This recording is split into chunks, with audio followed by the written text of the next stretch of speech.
Most people get this wrong. They assume Payday Freedom app is just another payday loan trap. The surprising truth in 2026 is that it's become a versatile financial tool, offering fast cash access, flexible repayment options, and spending insights to help you stay in control. Here's how it works.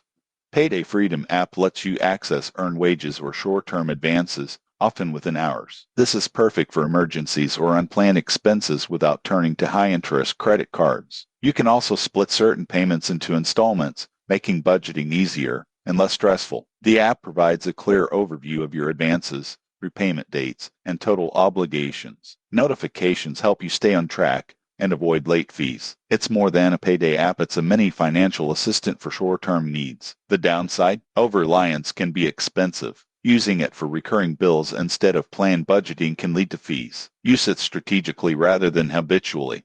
Tips for responsible use. 1. Only request advances you can realistically repay on time. 2. Track repayment schedules to avoid surprises. 3. Keep an emergency fund to minimize dependence. Who benefits most? Users with steady income who occasionally need fast cash or want flexible payment options. Those with irregular income or poor repayment habits may find costs outweigh benefits. In conclusion, Payday Freedom app in 2026 is practical, flexible, and user-friendly, but only if used responsibly. Treat it as a helpful short-term tool, plan repayments carefully, and track your spending. Subscribe for honest app reviews and actionable money tips.